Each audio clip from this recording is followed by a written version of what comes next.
os vasos de argila para ir realizar sua grande obra. Toda glória pertence assim àquele que nelas tudo realizou. A palavra deve falar. Se nós sairmos disso, desse módulo da obediência, da pobreza, da castidade. Se nós, ao deixar esta casa, fizermos essa experiência, Ele falou comigo, então tudo está salvo. É a única experiência que o cristão não pode deixar de ter. A palavra falou comigo. Não é verdade que Abraão, a sua palavra, a sua história, hoje de manhã na adoração, aquela marca, aquele capítulo, aquele versículo falou conosco? Então, é a palavra que fala. E se a gente ficar buscando muitas outras coisas, outros jeitos, outras formas, nós vamos sucumbir, desistir, decepcionar, porque nada nos fala tanto como aquele que nos fez. Ninguém nos fala tanto como aquele que nos fez. E Ele fala tudo, Ele fala sempre. Né? Eu tenho o costume de dizer, em cada dia, em cada olhar, se a gente deixar de ficar buscando resolver problemas somente, mas encarar cada circunstância como uma fala de Deus, então as respostas vão ser mais claras. E a gente vai conseguir responder melhor. Certo? Então vamos iniciando essa nossa palavra com o clipe do Abraão. Quando ele escuta a voz de Deus, isso que eu falava para vocês. Abraão que diz, a noite está cheia da tua voz. Não há circunstância na nossa vida que não esteja cheia da voz de Deus. Não há perdas, nem mortes, nem contrariedades, nem dores, decepções, angústias, perseguições, amargura. Quem? Aí a pergunta de Paulo, né, que sempre me ajuda. Quem poderá me separar do amor de Cristo Jesus?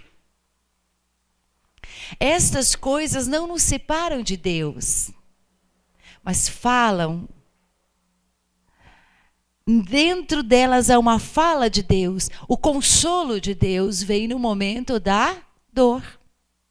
A coragem de Deus vem no momento da perseguição.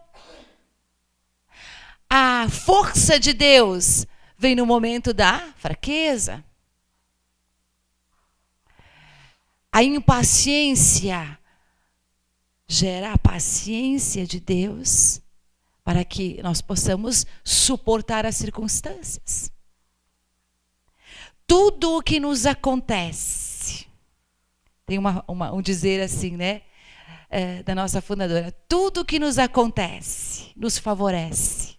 E ainda mais se a gente agradece. Olha só. Tudo que nos acontece nos favorece.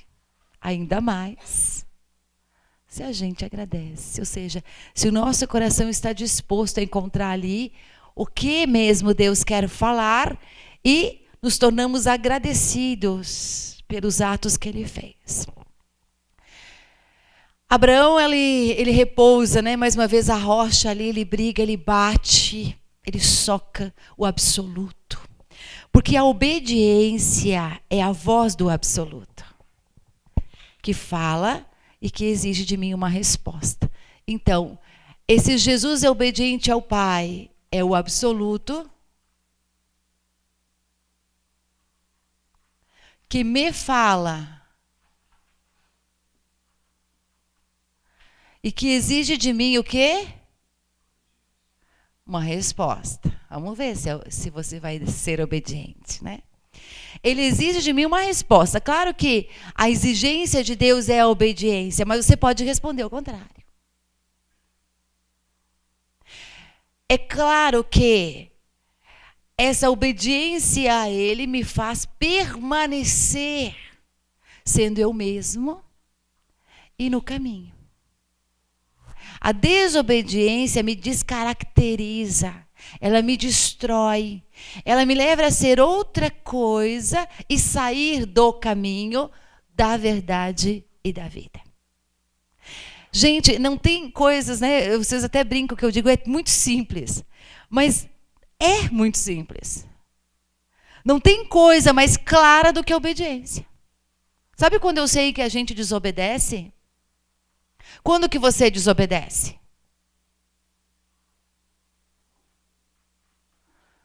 Quando desobedece. Veja que é simples. Não tem coisa mais clara que isso. A pessoa dá uma ordem, você não faz, o que você fez? Mas é simples. Só que a gente não leva em conta que é desobediência. A gente leva em conta que a gente optou por outra coisa. Certo? Então não tem coisa mais clara. O demônio não pode esconder-se atrás da obediência, sabiam? Porque ou você obedece ou você desobedece. Ele não pode se esconder. As artimanhas do demônio não pode se camuflar atrás da obediência. Inclusive, nós vemos o caminho de alguém através da obediência numa vocação. Quando alguém não é capaz de estar presente no horário marcado, ele não é capaz de estar presente em outras solicitações comunitárias. Claro que isso não é na primeira vez que você chegou atrasado. Mas é um constante, a desobediência, é claro que ela tem que ser um constante. Não é um acaso, uma fraqueza que aconteceu naquele momento, mas ela é uma constância. Entendem? Então, nós somos rebeldes de nascimento. Olha para o seu irmão ali. Você é um rebelde ou uma rebelde. Você nasceu assim. Agora, não precisa crescer assim. E nem ser sempre assim. Da música Gabriela, né, gente? A gente nasceu ferido, mas não constituído desobediente. É claro que nós temos a tendência, por causa do pecado, mas ele não tem o domínio de nós. A tendência não é o pecado, certo? A tendência, ela vai sempre dar lugar a uma escolha. E essa escolha é livre. Quanto mais eu for livre, mais a escolha será livre. E para que eu seja verdadeiramente livre, eu preciso obedecer. É essa a grande conclusão dos teólogos, verdadeiros teólogos, porque tem muito falso teólogo nessa igreja. Enxugar, se eu fosse agora dizer, dê uma definição de obediência para você. Fala aí com o seu irmão. Pede para ele uma definição legal. Uma definição da obediência. Uma definição clara, uma definição consistente, uma definição que convença as pessoas, né? Uma definição de obediência.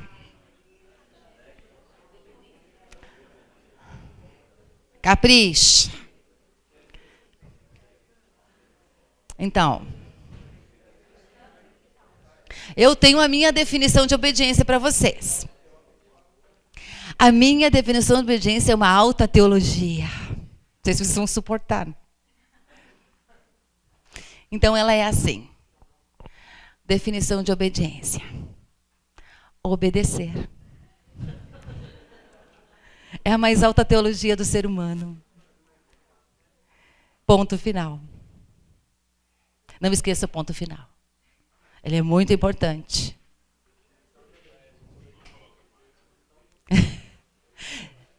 O único motivo de obedecer é a verdadeira liberdade dos filhos de Deus. Certo?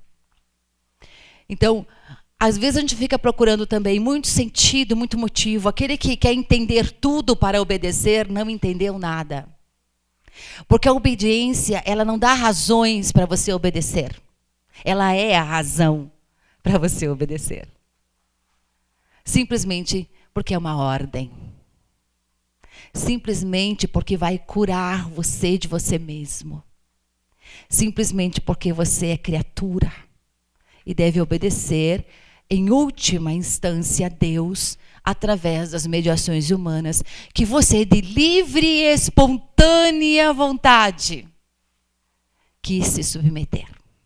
Alguém está, por favor, obrigado na sua comunidade? Alguém está obrigado na Igreja Católica? Alguém que não fez a crisma aqui, que não disse decididamente que queria permanecer católico? Então você vai obedecer de livre e espontânea vontade. Porque você quis. Olha a pessoa aí e diz, você quis. De novo, foi fraco. Você quis.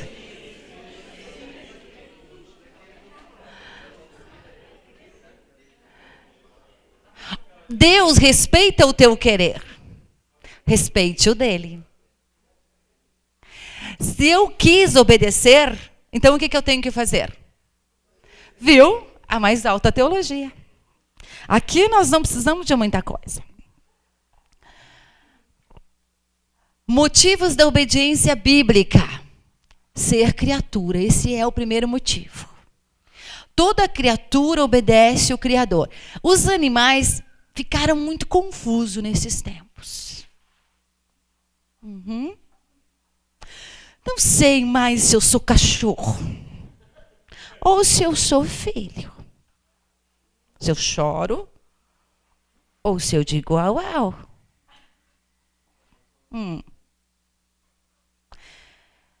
Confuso. O que você acha? A criatura se submete ao Criador. Certo?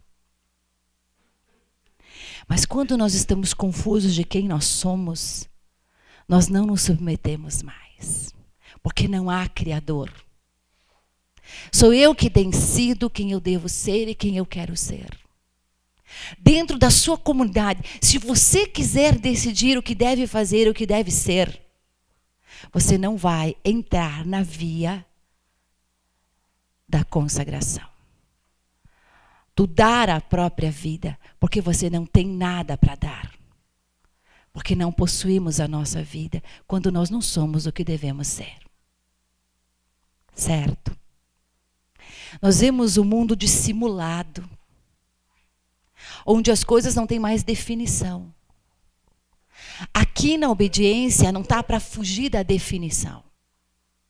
Deus é Deus. Se eu fugir dessa realidade, eu me torno o meu Deus. Então, é básico. Nós estamos falando de coisas básicas, mas é nessas coisas básicas que nós deixamos de atuar. Se Deus não for Deus para mim e para você, nós não nos assumiremos como criaturas. Assim como uma autoridade, se aquela autoridade não for autoridade para você, você não vai se submeter. Mas vamos falar depois. Ser criatura. Deus é, eu não sou aquele que manda. Quem manda aqui? Né? Lá na região italiana, eu sou de origem italiana, né? O meu pai não dizia muito isso, porque a minha mãe é espanhola com brasileiro, então ela não deixava muito, ele criar muita crista. Mas o meu vô, ele dizia assim, aqui mando eu. Na casa dele. E todo homem deve dizer isso na sua casa. aqui mando eu. Saiba mandar, né? Saiba mandar. Deus diz para nós aqui. Ou seja, se você está comigo, se você é da minha família, se você é da minha casa, aqui, o que ele diz? Mando eu. E a gente faz beiço, a gente bate pé, a gente grita, faz escândalo. Vocês já viram crianças em supermercado ultimamente? Yeah! Eu recebi uma mensagem outro dia no meu WhatsApp. Ai, meu Deus. Apareceu um chinelinho havaiana, assim, dizendo: no meu tempo, quem fazia... Peraí. No meu tempo, quem fazia a tatuagem era minha mãe.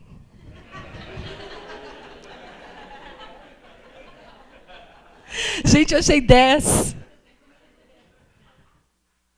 Se toda mãe tivesse uma havaiana e usasse a havaiana, tenho certeza que menos crianças fariam escândalos. Aqui, ou seja, quando Deus diz eu sou Deus, Ele está dizendo tudo. Certo? Então, ser criatura é um critério da obediência. O homem obedece ao seu Deus. Qualquer um dos deuses que nós escolhermos, nós vamos lhe prestar culto. Vocês podem ver a história do Antigo Testamento, a história de hoje, da sociedade. Aquele pelo qual eu elejo como meu Deus, pode ser uma pedrinha, né? Pode ser uma arvorezinha, pode ser um cachorrinho. Aquele que eu elejo como meu Deus, ou seja, que me domina, o Deus é aquele que te domina, tem domínio sobre ti.